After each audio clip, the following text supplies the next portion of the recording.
There's reports coming out today about the failure of HS2. Of course it's a failure. It was a vanity project. It should have been stopped in its infancy. The problem is that in order to build HS2, so much land has been bought up, so many people have been thrown off their farms, thrown out of their houses, had their lives disrupted and upturned, that it seems very difficult now to pull back. But the project, I remember when this project was being looked at. Oh my goodness! All the way back when UKIP was a factor in the brew, and I was astonished that at that point HS2 was not quite going to Birmingham, and not quite going from London. It was going to be truncated in both directions, and it just seemed absurd, particularly when so many people's livelihood was threatened by this mammoth project, which would not be finished for many years. In fact, probably wouldn't be finished until the technology which was being rolled out was already out of date.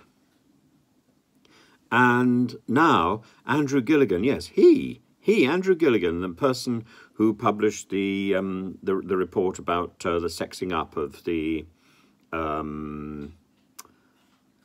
report itself, the sexing up of the report. What was that? What was that report? Into the report in Iraq. And in fact, I knew his mother. I know his mother.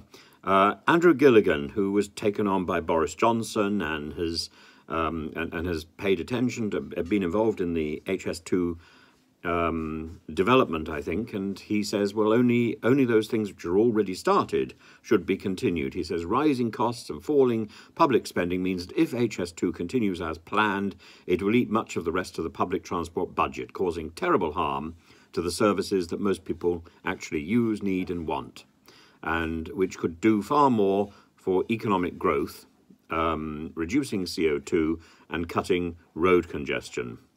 So HS2 is just simply falling to pieces. It's falling to pieces. We need to stop this thing in its tracks and think of something better to do with the land that we've acquired, with the money that we've amassed. Apologise, no doubt, to all the people for the misery that we put them through, but do something better. Do something better now. And I think probably at the moment, maybe we need to be thinking about giving that money to nurses and to railway people. We can't have a vanity project at the same time as having a problem with maintaining the services which we've already got. Either our services work well at the moment and we treat people well. It's the way we treat people. If we don't treat people well, how are we going to treat people any better when we've got more complex services? We're not. We're going to treat them even worse.